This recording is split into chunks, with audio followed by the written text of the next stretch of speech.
Marcus wiped his oil-stained hands on his coveralls, staring at the pristine Rolls-Royce sitting in his garage bay. 3 months of painstaking work. Every gasket replaced, every cylinder honed to perfection. The engine purrs like a contented cat now, a masterpiece of mechanical resurrection that had cost him countless sleepless nights and his last savings for parts. 200,000, Marcus said quietly, holding out the invoice with trembling fingers. Richard Blackstone III adjusted his gold cufflinks, his manicured fingers drumming against his leather briefcase. I've reconsidered. 50,000. Take it or leave it. The garage fell silent except for the tick of cooling metal. 6 weeks later, Blackstone's entire transportation empire ground to a halt. 27 luxury vehicles, 16 construction trucks, 5 private jets, all failing simultaneously, their engines seizing like mechanical hearts stopping mid-beat. His company hemorrhaged millions by the hour as contracts dissolved and clients fled. Standing in his corner office, watching his empire crumble through floor-to-ceiling windows, Blackstone reached for his phone. There was only one number that mattered now. What country are you watching from? Let me know in the comments, and if these stories inspire you, feel free to subscribe. The morning Marcus Chen first opened Chen's Auto Repair, the October air carried the scent of dying leaves and new beginnings. He'd saved every penny for 15 years, working double shifts at other people's garages, dreaming of this moment. The small bay on Industrial Avenue wasn't much. Cracked concrete floors, fluorescent lights that flickered when the wind blew too hard, and a rolling door that groaned like an old man getting out of bed. But it was his. Marcus ran his calloused palm along the workbench his father had built in their garage back in Taiwan, shipped piece by piece across an ocean of hope. Every scratch and oil stain told a story of late nights and early mornings, of an immigrant family's dreams hammered into reality with wrench and determination. You fix anything, his father had said in broken English, pressing the worn toolbox into Marcus's 12-year-old hands. But you fix it right. Your name on the work, your honor on the line. 23 years later, those words still echoed in the space between heartbeats. The first months were lean. Marcus survived on instant noodles and the occasional customer who stumbled upon his hidden corner of the industrial district. Mrs. Rodriguez with her ancient Honda that wheezed like an asthmatic. Tony from the construction crew, whose pickup truck leaked more oil than it burned. Each repair was a small victory. Each satisfied customer, a building block in something larger than profit. Marcus worked alone by choice and necessity. The overhead for employees would have buried him before he started. Besides, there was something sacred about the solitude. Just him, the machinery, and the quiet conversation between problem and solution that happened in the space between diagnosis and repair. He developed a reputation slowly, the way trust always grows. One honest estimate at a time, one job completed exactly when promised. Word spread through the immigrant community first, then broader, carried on the whispered recommendations of people who knew the difference between a mechanic who saw dollar signs and one who saw souls in need of healing. The work consumed him. 16-hour days blurred into each other until Marcus could diagnose engine problems by sound alone, his hands moving through repairs with the muscle memory of devotion. The loneliness was a constant companion, but purpose filled the empty spaces. Every engine that roared back to life was a small resurrection, proof that broken things could be made whole again. It was during his 3rd year that the call came. Chen's Auto Repair, this is Marcus. The phone felt heavy in his oil-stained grip. Wednesday evening bleeding into Thursday morning. I need your help. The voice carried the crisp authority of old money and older expectations. My name is Richard Blackstone. Perhaps you've heard of Blackstone Industries? Marcus hadn't, but he said nothing. In his experience, people who expected recognition usually revealed more about themselves than they intended. I have a 1965 Rolls-Royce Silver Cloud 3. Blackstone continued, completely seized engine. Every shop in the city says it's impossible to rebuild. I'm told you're different. The pause stretched between them like a held breath. I can take a look, Marcus said finally, but I won't know what's possible until I see what we're working with. Tomorrow, 10 a.m. And Mr. Chen? The voice carried a hint of something Marcus couldn't quite identify. Money is no object. I want it perfect. The Rolls-Royce arrived on a flatbed truck the next morning, covered in a custom tarp like a corpse in expensive silk. Marcus felt his breath catch as the covering fell away. Even sitting dead on the transport, the car radiated dignity. Midnight blue paint that seemed to absorb light. Chrome that still held its mirror shine despite decades of wear. Leather interior that whispered of luxury Marcus had only seen in magazines. But it was the engine that stole his attention. The moment he lifted the hood, he understood why every other shop had turned away. The V8 wasn't just seized, it was destroyed. Pistons welded to cylinders by heat and neglect. Connecting rods twisted like broken bones. The block itself cracked in 3 places from what looked like catastrophic overheating. Richard Blackstone III stepped from a waiting Mercedes, his Italian leather shoes clicking against the concrete with the precision of a metronome. Everything about him was measured, calculated. The perfectly styled silver hair, the suit that cost more than Marcus earned in 3 months, the way he held himself like a man accustomed to being the most important person in any room. Well, Blackstone's pale blue eyes swept over the engine with the detached interest of someone assessing property damage. Marcus wiped his hands on a shop rag, buying time to organize his thoughts. The engine was beyond conventional repair. It would need to be completely disassembled, every component either rebuilt or replaced. The kind of work that took months, not weeks. It's possible, Marcus said slowly, but it won't be easy or cheap. I told you money isn't a concern. How long? Marcus ran his fingers along the cracked engine block, feeling the weight of the challenge settling onto his shoulders. 3 months minimum, maybe 4. This isn't just a rebuild, it's a resurrection. Blackstone smiled, but the expression never reached his eyes. Perfect. I'll have my assistant draw up a contract. Standard terms, half up front, half on completion. Agreed? The handshake was firm, professional, and somehow left Marcus feeling like he'd agreed to more than engine repair. The work began the next Monday. Marcus approached the Rolls-Royce engine like an archaeologist examining ancient artifacts, each component removed with reverence and cataloged with obsessive precision. The damage was worse than he'd initially assessed. Decades of poor maintenance had turned routine wear into mechanical catastrophe.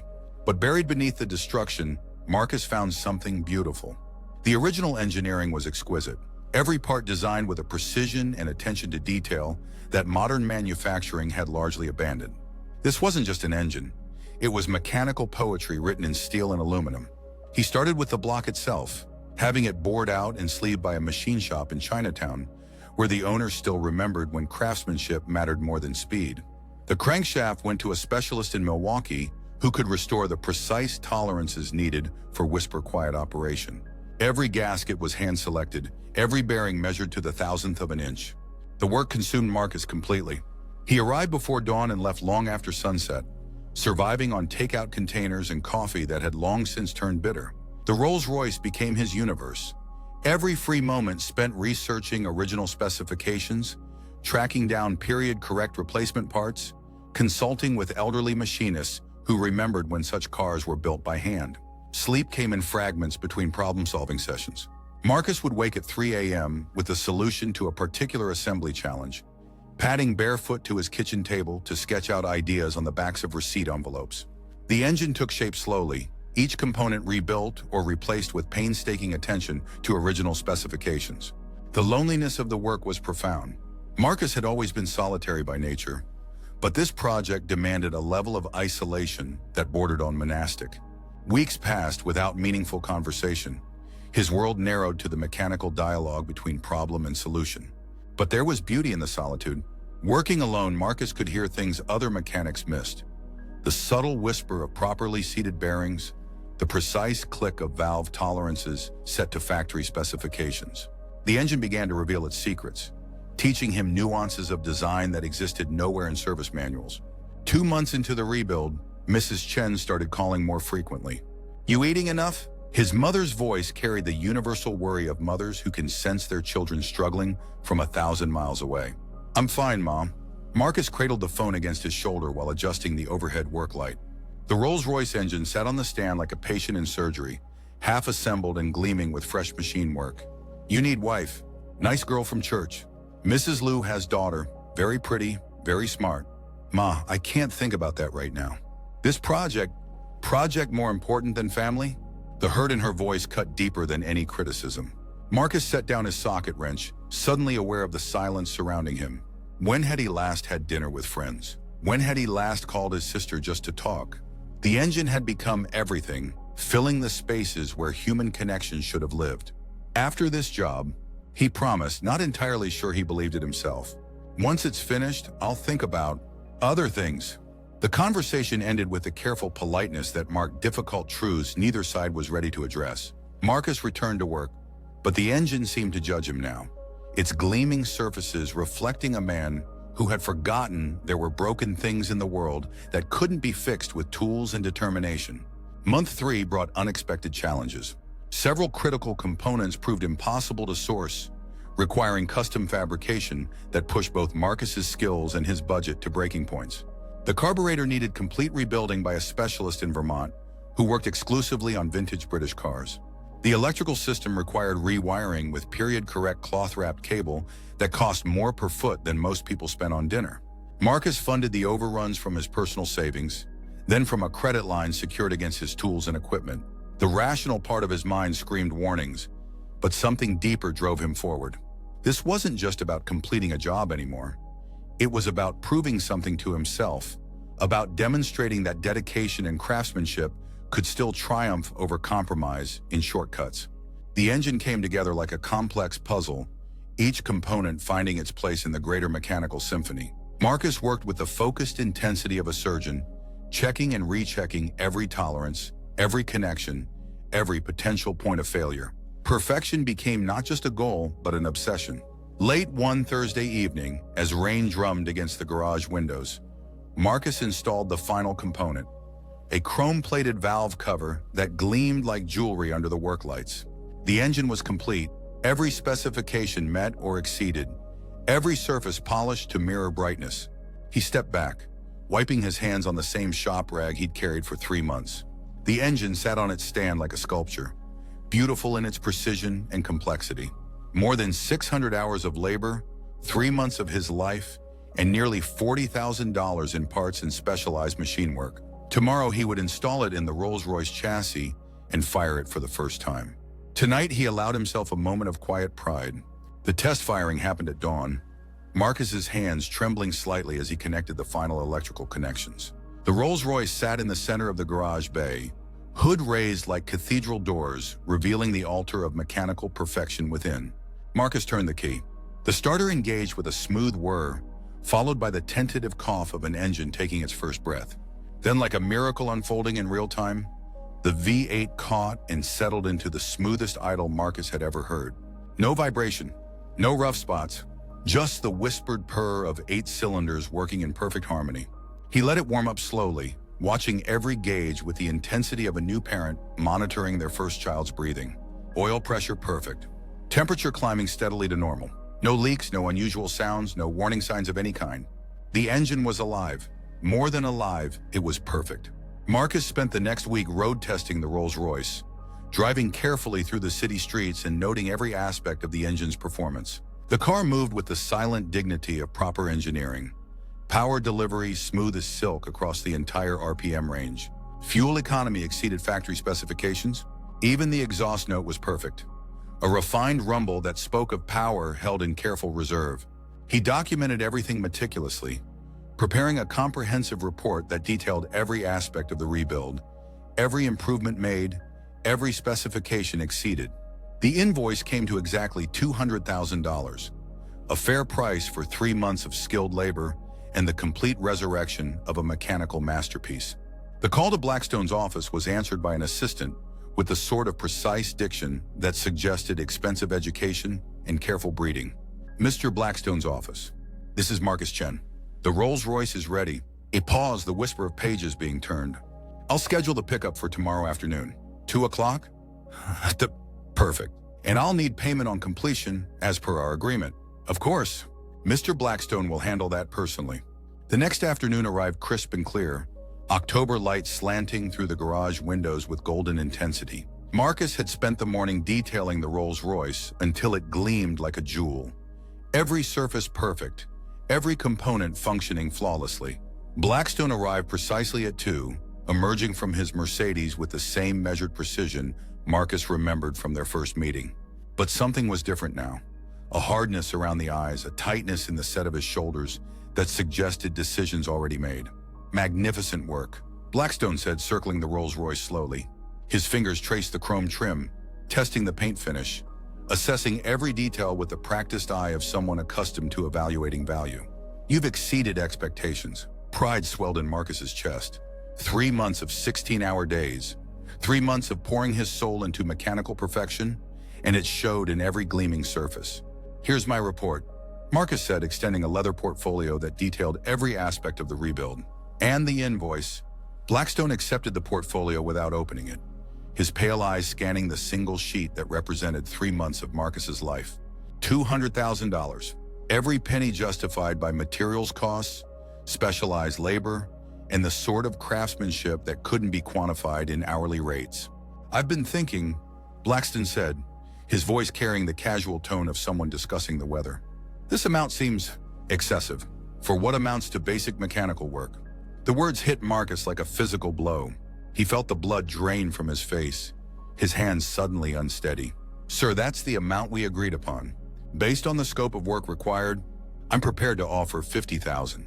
Blackstone's voice never changed, maintaining the same conversational tone. Take it or leave it.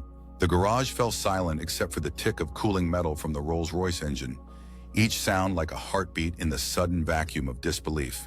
Marcus stared at the man who had just reduced 3 months of his life to a quarter of its agreed value, searching for some sign that this was a negotiation rather than a pronouncement. We had an agreement, Marcus said quietly, his voice barely controlled. A handshake deal. You said money was no object. Blackstone adjusted his cufflinks with the same attention he might give to swatting a fly. Agreements can be reconsidered, especially when the work quality doesn't justify the original estimate. Work quality? The words came out strangled. Marcus gestured toward the Rolls-Royce, its engine purring with mechanical perfection. This engine exceeds every factory specification. I've rebuilt it to better than new condition. $50,000. Final offer. Blackstone reached into his briefcase, withdrawing a check already written, already signed. Unless you'd prefer to pursue other remedies. Legal action, perhaps?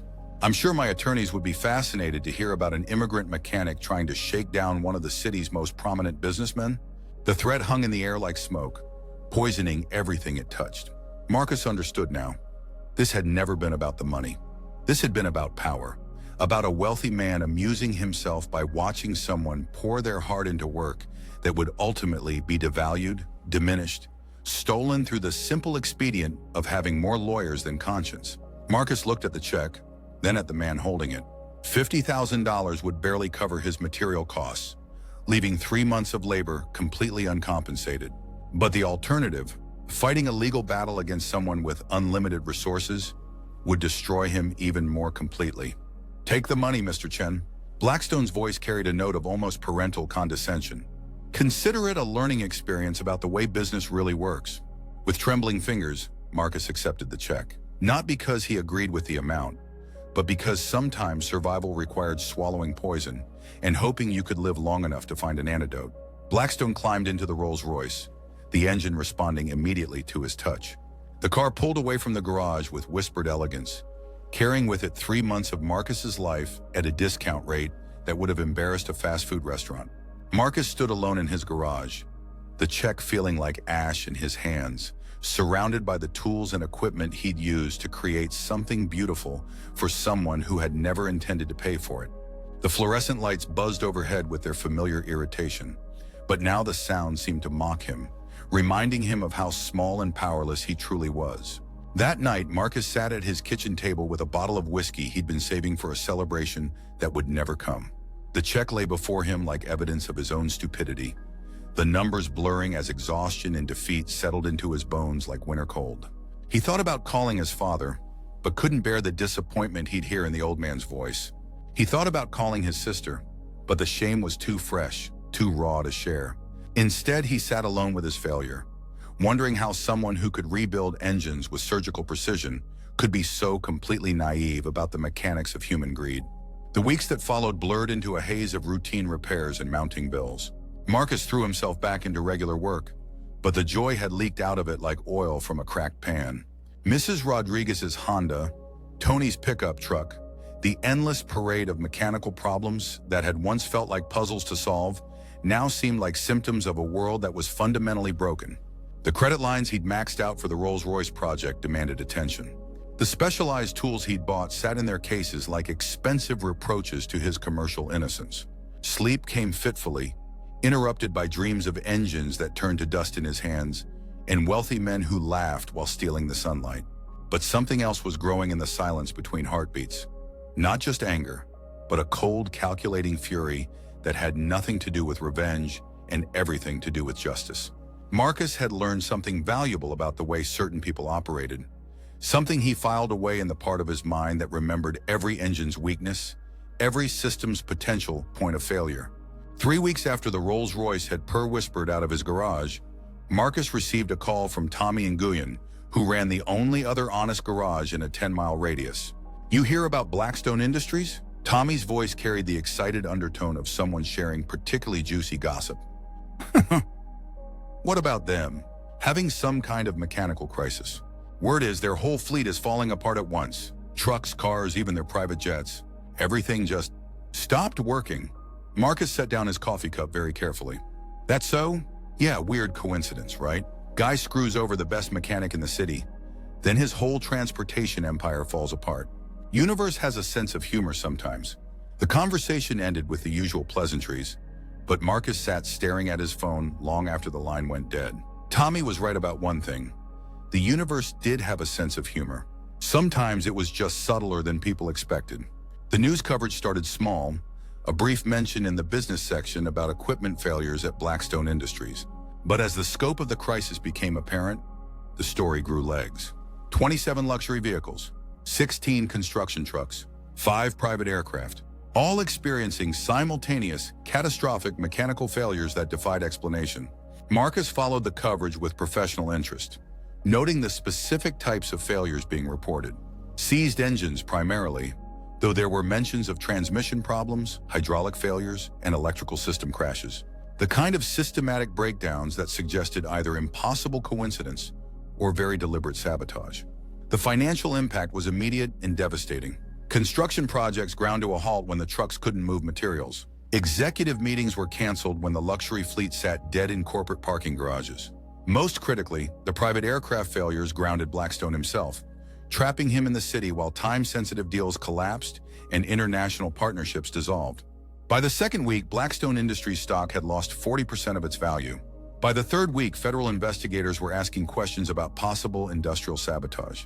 The company hemorrhaged money with each passing day, bleeding millions in lost contracts, emergency repairs, and expedited equipment replacements. Marcus watched it all with the detached interest of someone observing a particularly complex mechanical failure. There was beauty in the precision of it, the way multiple systems could fail in cascade effects that amplified damage far beyond any single point of breakdown. But more interesting than the financial damage was the human cost. Marcus saw Blackstone on the evening news, looking haggard and desperate as he assured reporters that the equipment failures were being addressed. The casual arrogance was gone, replaced by the drawn features of a man watching his empire crumble in real time. It was during the 4th week that Blackstone's assistant called. "Mr. Chen?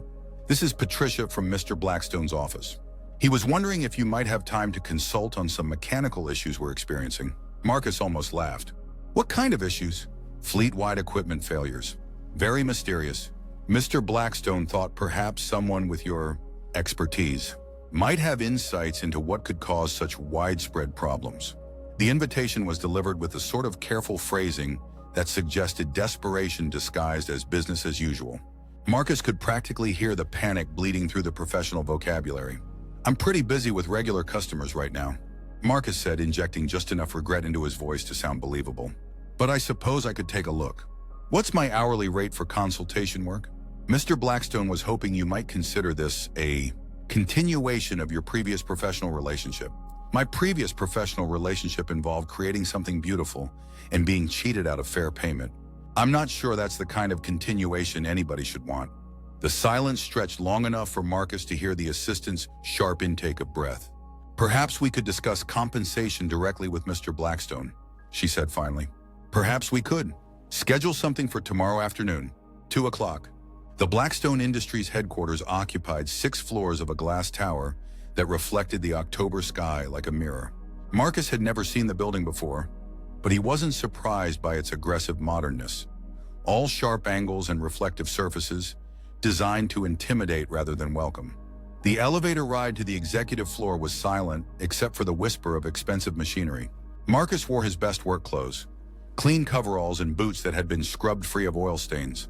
Not because he was trying to impress anyone, but because professional appearance mattered when delivering important messages.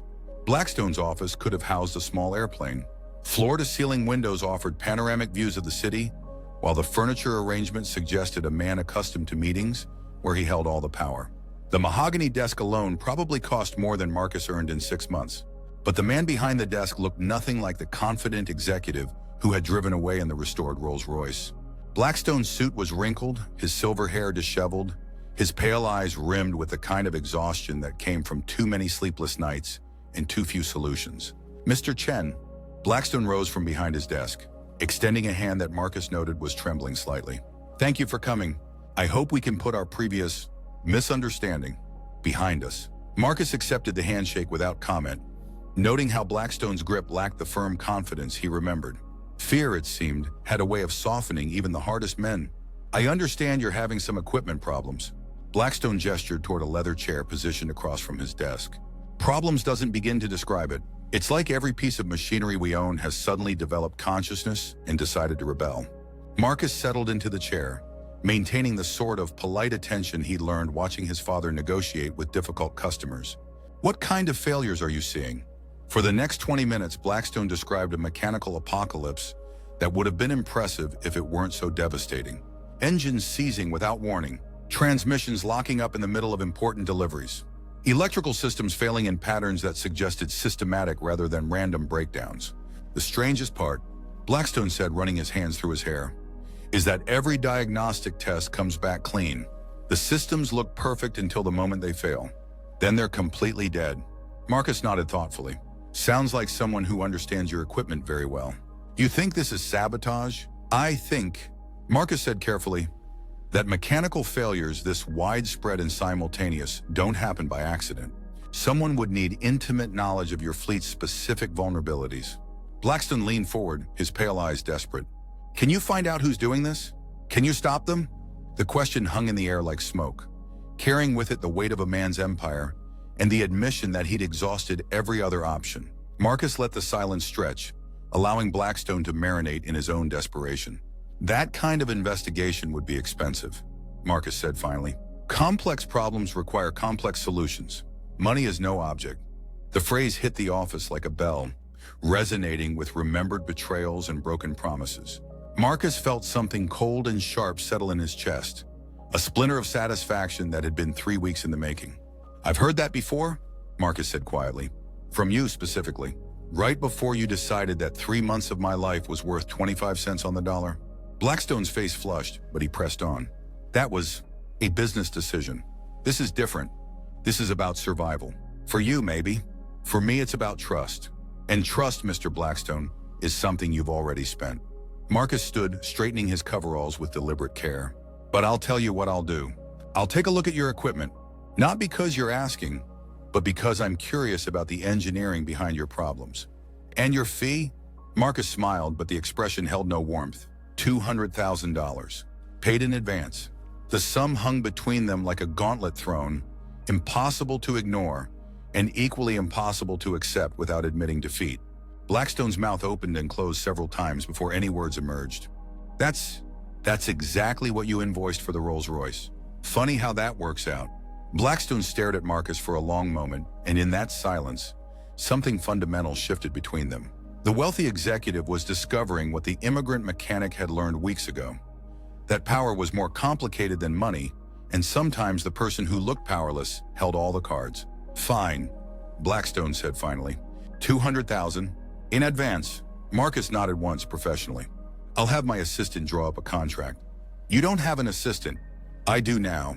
And Mr. Blackstone, this time we'll have everything in writing." The investigation began the next Monday, funded by a certified check that represented both vindication and the sweetest revenge Marcus had ever tasted. He approached Blackstone's mechanical crisis with the same methodical precision he'd brought to the Rolls-Royce rebuild, documenting every failure, cataloging every symptom, building a comprehensive picture of systematic sabotage. What he found was beautiful in its elegance. Someone had indeed gained intimate access to Blackstone's entire fleet, but not through hacking or breaking and entering.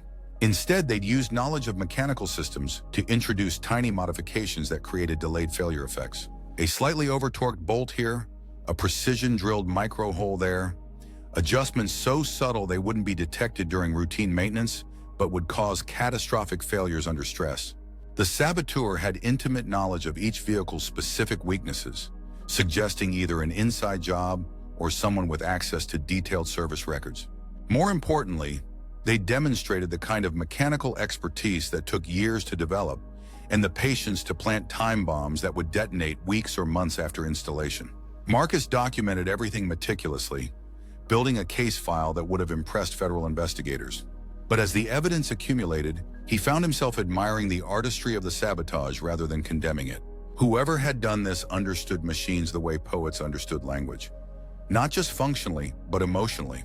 The breakthrough came during his second week of investigation. While examining the engine bay of Blackstone's personal Mercedes, Marcus discovered something that made him smile for the first time in a month. Scratched into the paint behind the alternator, nearly invisible unless you knew exactly where to look, were 4 small marks. Not random scratches, but deliberate symbols that meant nothing to anyone who hadn't spent years working on engines. But Marcus recognized them immediately. They were the marking system his father had taught him for identifying rebuilt components, a way of signing your work so other mechanics would know who had touched the engine. The marks behind Blackstone's alternator were his own, left during the Rolls-Royce rebuild when he'd used the Mercedes to test-fit certain components. The implications hit him like a physical blow. During the 3 months he'd spent rebuilding the Rolls-Royce engine, he'd had access to Blackstone's entire personal fleet. The cars had been stored in the same warehouse where the Rolls-Royce was kept, and Marcus had often worked late into the night when security was minimal. If someone had wanted to sabotage Blackstone's vehicles, that 3-month window would have provided perfect opportunity. Unlimited access, detailed knowledge of each vehicle's systems, and the mechanical expertise to introduce failures that wouldn't manifest for weeks or months. Marcus stared at his own handiwork, feeling a complex mix of emotions he couldn't quite untangle. Pride at the elegance of the sabotage, admiration for the patience and planning it would have required, and underneath it all, a growing certainty that he was looking at his own reflection. But that was impossible. Marcus remembered every moment of those 3 months, every late night, every early morning. He'd been focused solely on the Rolls-Royce, pouring all his attention into mechanical perfection. There had been no time for sabotage, no opportunity for revenge, unless the memory came back slowly, like a photograph developing in chemical solution. Late nights when exhaustion had blurred the line between conscious thought and mechanical instinct, his hands moving through familiar motions while his mind worked through complex problems. The meditative state that came from hours of precise, repetitive work. Marcus had always prided himself on his focus, his ability to lose himself completely in mechanical challenges. But what if that focus had been deeper than he'd realized? What if some part of his subconscious had been working on a different problem entirely, using muscle memory and professional expertise to prepare justice, while his conscious mind rebuilt engines? The possibility was disturbing and exhilarating in equal measure. Marcus had always believed he was incapable of deliberate malice, but the evidence suggested otherwise. Somewhere in the space between exhaustion and expertise, between betrayal and redemption, his hands had apparently been writing a different kind of poetry. He finished his investigation 2 days later, compiling a comprehensive report that detailed every instance of sabotage without identifying the perpetrator. The evidence was overwhelming. Blackstone Industries had been the victim of sophisticated, systematic sabotage by someone with intimate knowledge of their equipment and unlimited access to their facilities. But the identity of the saboteur remained mysteriously elusive. Marcus delivered his findings to Blackstone's office on a Friday afternoon, the same golden October light slanting through the floor-to-ceiling windows. But the executive who greeted him looked nothing like the desperate man from 2 weeks earlier. The equipment failures had been contained, emergency repairs were underway, and stock prices were beginning to recover. More importantly, Blackstone had learned something valuable about the nature of trust and the cost of betrayal. Outstanding work, Blackstone said, accepting the leather portfolio that contained Marcus's findings. Your investigation was thorough, just doing what I was paid to do. Blackstone opened the portfolio, scanning the executive summary that outlined systematic sabotage without identifying the saboteur. His pale eyes lingered on certain passages, and Marcus wondered if he was drawing the same conclusions that had occurred to a certain Chinese-American mechanic. "Any thoughts on who might have done this?" Blackstone asked casually. Marcus shrugged. "Could be anyone with the right knowledge and opportunity. Disgruntled employee, competitor, someone with a personal grudge. The method suggests someone with serious mechanical expertise. Someone like a skilled mechanic, perhaps." The question hung between them like a chess move, neither overtly aggressive nor entirely innocent. Marcus met Blackstone's gaze steadily, allowing the silence to stretch until it carried its own weight. "Someone exactly like that," Marcus agreed. They looked at each other across the mahogany desk, two men who understood that certain conversations happened in the spaces between words. Blackstone had his suspicions, but suspicions weren't proof. Marcus had his secrets, but secrets weren't confessions. "Well," Blackstone said finally, closing the portfolio, "I suppose the important thing is that the problems have been addressed. Lessons learned, procedures improved, security enhanced. That's usually how it works.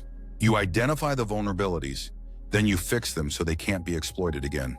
"Exactly." Blackstone stood, extending his hand across the desk. "Thank you for your professional expertise.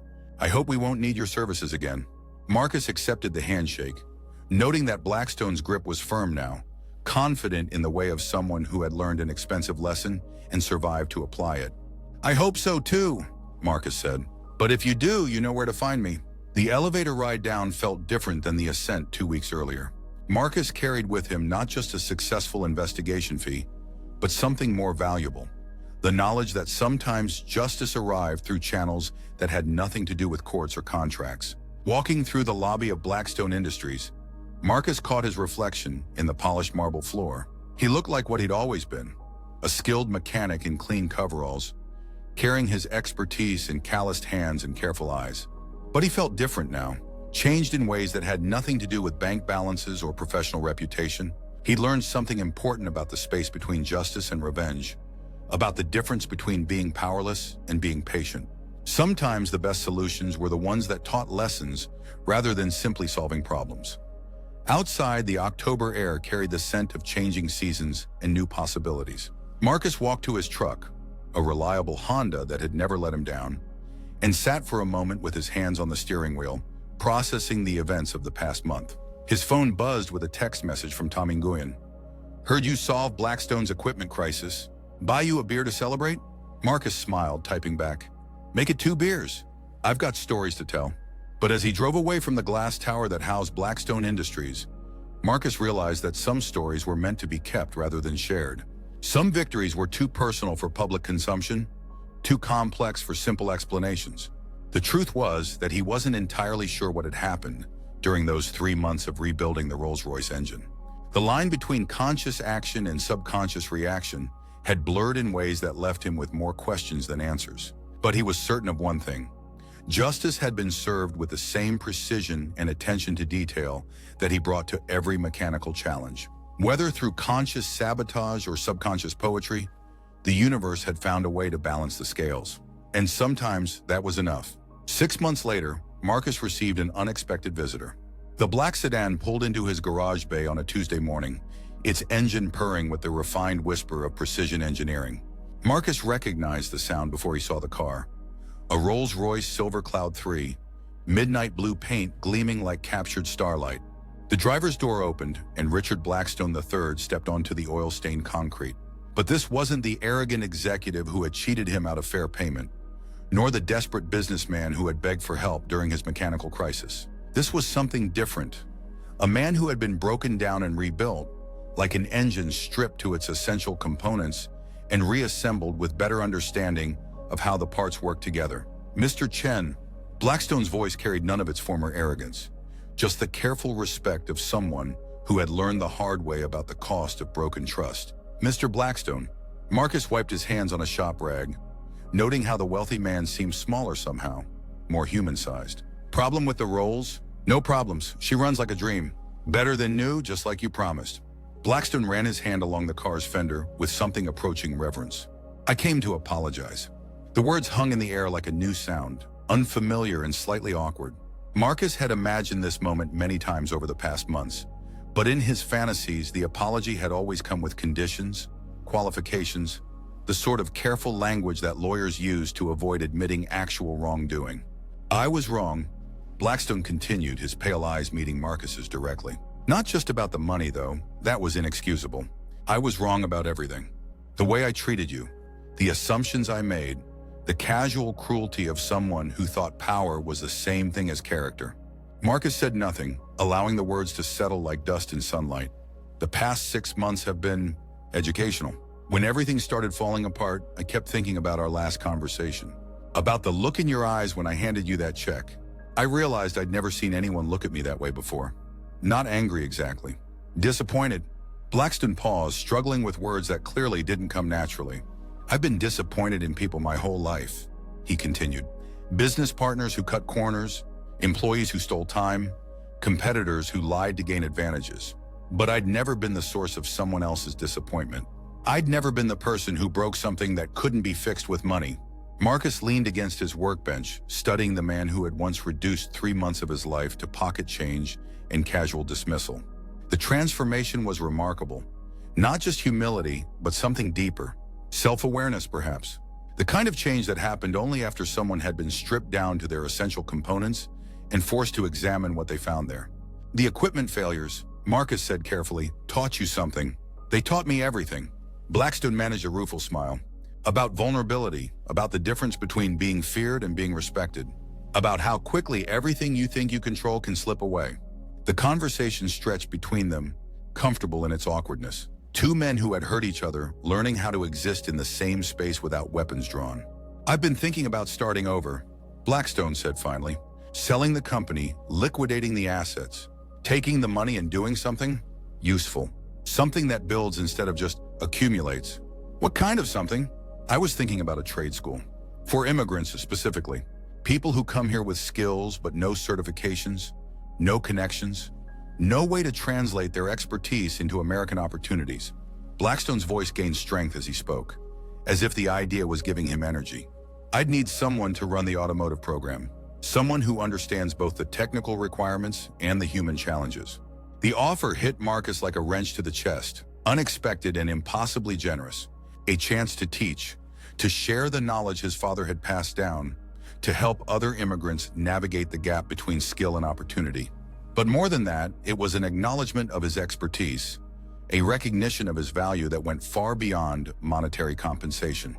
It was the apology he'd never expected, delivered in the language of second chances and mutual respect. The pay would be fair. Blackstone continued, misreading Marcus's silence as hesitation. More than fair, and you'd have complete control over curriculum, hiring, standards. I'd provide the funding and stay out of your way. Marcus looked at the Rolls-Royce, its engine compartment gleaming with the evidence of his craftsmanship. Then he looked at the man who had once tried to steal that craftsmanship and was now offering to amplify it beyond anything he could have achieved alone. I'd want to start with basic diagnostics, Marcus said slowly. Too many mechanics jump straight to complex repairs without understanding fundamentals. Blackstone's face transformed, hope replacing the careful neutrality he'd maintained throughout the conversation. Whatever you think is best. And I'd want to include business classes.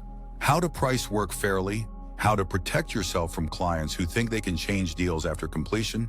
Absolutely. Marcus extended his hand, noting how Blackstone's grip had changed. Still firm, but without the aggressive dominance he remembered from their first meeting. This was the handshake of partnership rather than conquest. When do we start? The trade school opened 18 months later in a converted warehouse 2 miles from Marcus's original garage. The space hummed with the controlled chaos of learning. 16 automotive bays equipped with tools that represented decades of mechanical evolution, classroom spaces where theory married practice, and an administration office where dreams were processed into certifications. Marcus stood in the central bay, watching his first class of students work through a complex transmission rebuild. 12 immigrants from 8 countries, their backgrounds as diverse as their skill levels, but united by the universal language of mechanical problem solving. There was Elena from Guatemala, whose father had been a master mechanic but whose credentials meant nothing in American hiring systems. David from Somalia, who had kept military vehicles running through conditions that would challenge even the most experienced technicians. Mrs. Chen from Taiwan, no relation, despite the shared surname, who had spent 40 years repairing agricultural equipment and now wanted to transition to automotive work. Each student carried stories of expertise discounted, skills dismissed, knowledge devalued by systems that couldn't see past accents and unfamiliar certifications. But here, in this space built from the ashes of betrayal and reborn as opportunity, their knowledge found recognition and cultivation. Remember, Marcus called out over the sounds of productive work. Every system tells you what's wrong if you know how to listen. The transmission isn't trying to hide its problems, it's trying to communicate them. He moved between the workstations, offering guidance that went beyond technical instruction. How to document repairs for liability protection. How to estimate jobs fairly without undervaluing your expertise.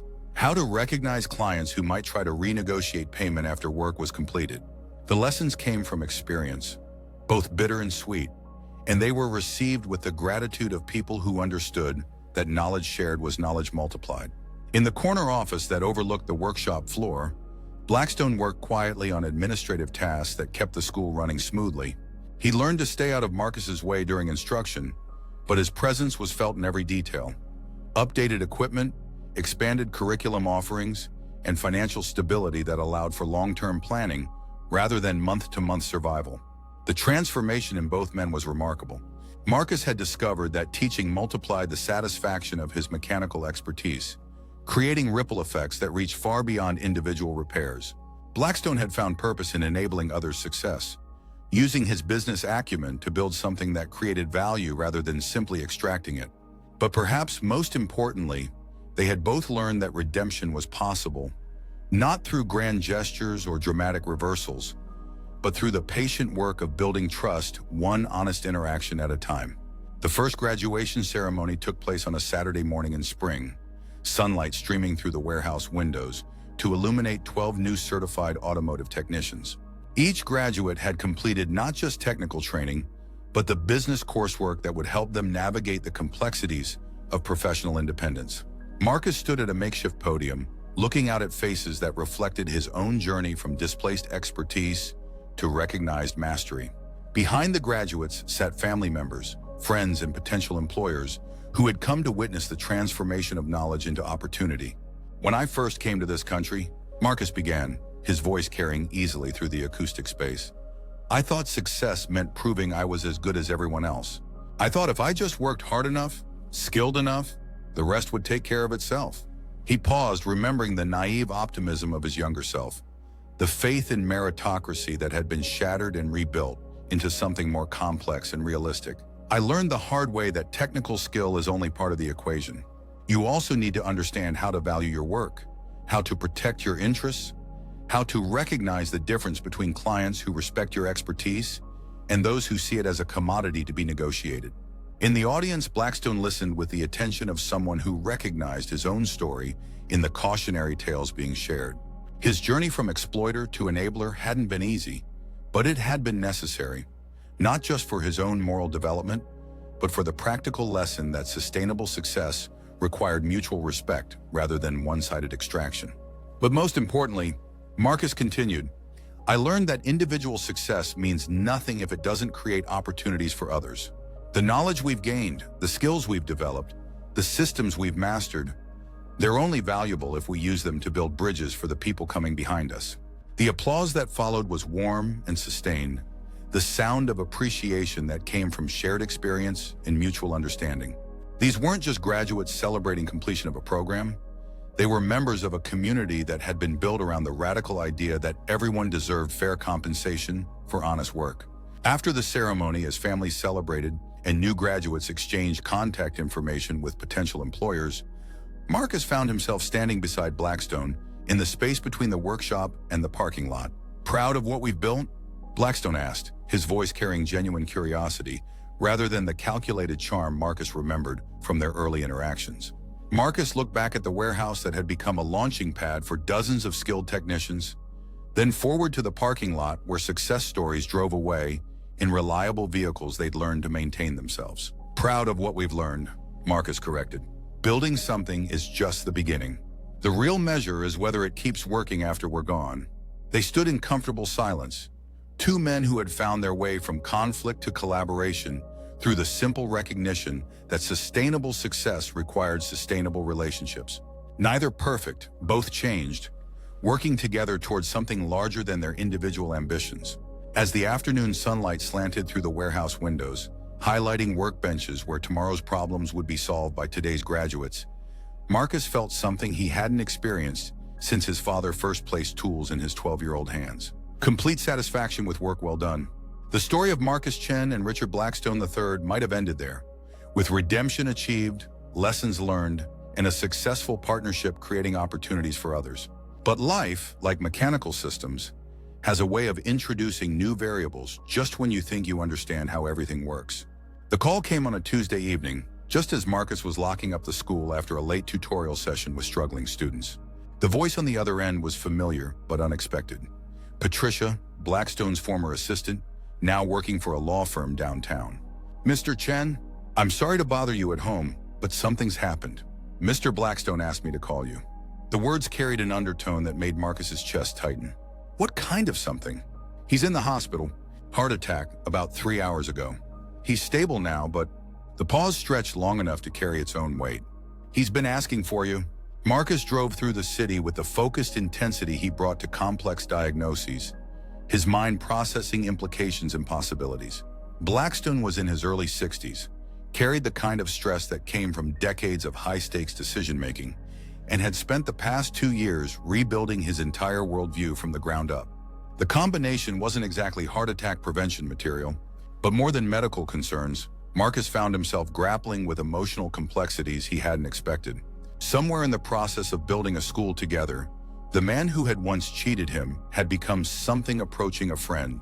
Not easily and not without reservations, but genuine connection had grown in the space between mutual respect and shared purpose. The cardiac unit at St. Mary's Hospital felt like a mechanical system designed for crisis management. Efficient, sterile, focused on function over comfort. Marcus found Blackstone in a private room, connected to monitoring equipment that translated his vital signs into electronic poetry of peaks and valleys. "You came." Blackstone's voice was weaker than Marcus had ever heard it, but his pale eyes held the same direct intensity that had characterized their most difficult conversations. "Patricia said you asked for me." "I asked for my business partner.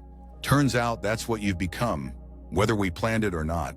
Marcus settled into the bedside chair, noting how hospital rooms had a way of reducing everyone to their essential components. Without the armor of expensive suits and corporate authority, Blackstone looked like what he'd always been underneath, a human being trying to make sense of complex moral equations. "How are you feeling?" Like someone took a sledgehammer to my chest, then followed up with a philosophy lesson. Blackstone managed a weak smile. "Doctors say it was stress-related. Apparently, completely rebuilding your moral framework while launching a nonprofit educational initiative puts certain demands on your cardiovascular system." They sat in comfortable silence, listening to the electronic beeping that marked time in measured intervals. Through the window, the city lights created patterns that reminded Marcus of circuit diagrams, complex systems of connection and flow that somehow managed to function despite their intricacy. "I've been thinking," Blackstone said finally, "about legacy. About what happens to the school if something happens to me. Nothing's going to happen to you." This was a warning, not a conclusion. Maybe, but warnings are only useful if you pay attention to them. Blackstone shifted slightly, wincing at the movement. "I want to transfer full ownership of the school to you. Not just operational control, complete ownership. Building, equipment, endowment, everything." The offer hit Marcus like a precisely aimed wrench, unexpected and impossibly generous. "Richard, I can't..." "You can and you should. It was always your vision that made it work. I just provided the funding and tried to stay out of your way." Blackstone's voice gained strength as he spoke, as if the decision was energizing him. "Besides, I'm discovering that the best investment returns come from projects you don't own, but help succeed."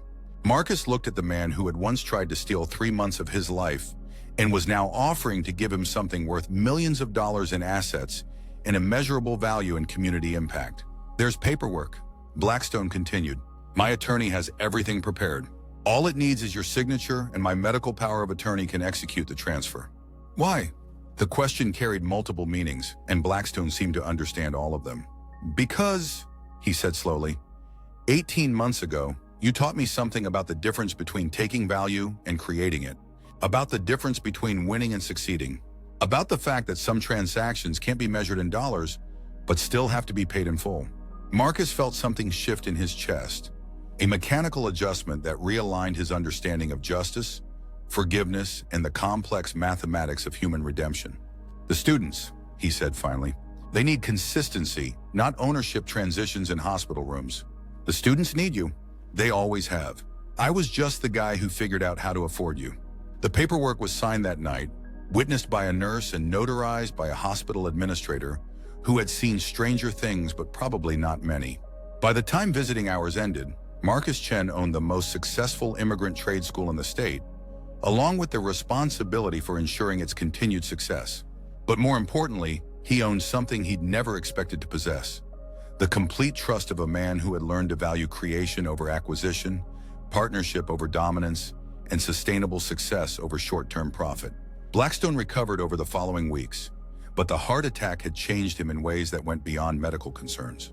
He stepped back from day-to-day involvement in the school's operations, focusing instead on securing additional funding and expanding the program to other cities. Marcus found himself running not just an educational institution, but a growing network of opportunity that was changing lives across multiple states.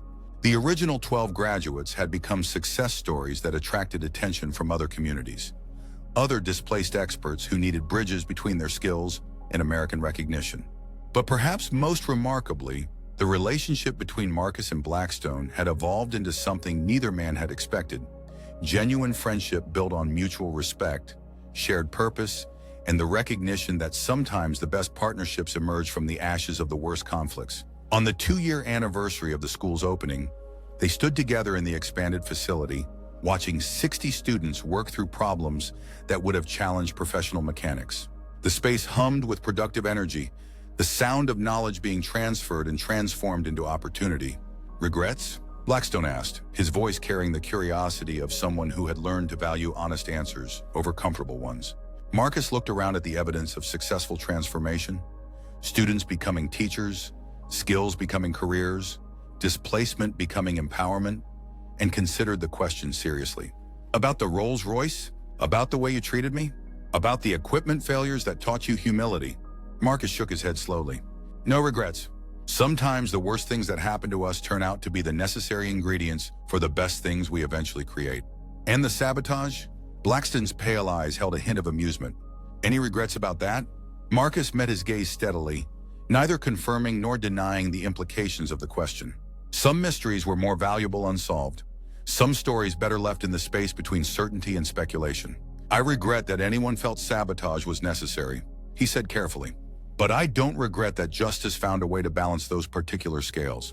They stood together in comfortable silence, two men who had learned that the most valuable partnerships often emerge from the most unlikely circumstances. Around them, the sounds of productive work continued, the music of problems being solved, skills being developed, and opportunities being created.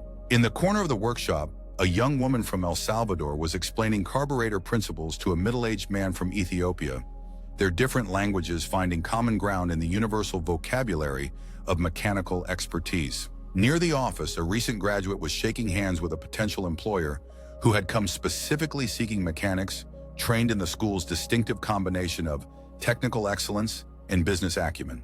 This was the real victory, Marcus realized. Not the financial compensation he'd eventually received, not the satisfaction of seeing arrogance humbled, but the multiplication of opportunity that had emerged from conflict transformed into collaboration. "One more question," Blackstone said as they prepared to lock up for the evening. "If you could go back and change how everything happened, the Rolls-Royce, the payment dispute, all of it, would you?" Marcus considered the question while securing the tool cabinets and checking the equipment that would enable tomorrow's learning. If he changed the past, would the school exist? Would 60 students be developing skills that would transform their lives? Would a wealthy man have learned the difference between profit and purpose? "No," he said finally. "Some education is expensive, but that doesn't mean it isn't worth the cost." As they walked toward the parking lot together, the setting sun painted the warehouse windows gold, transforming the practical space into something that looked almost sacred. Behind them, the tools waited quietly for tomorrow's challenges. The workbenches cleared and ready for new problems to be solved by hands that had learned the difference between skill and expertise, between work and craftsmanship, between individual success and community transformation.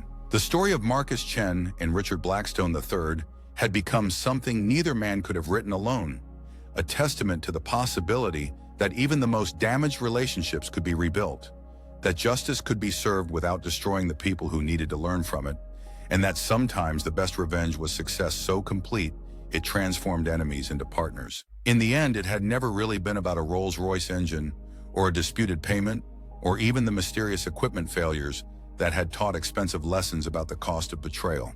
It had been about two men learning that sustainable success required sustainable relationships, that real wealth came from creating value rather than extracting it, and that sometimes the most profound transformations happen not in spite of conflict, but because of it.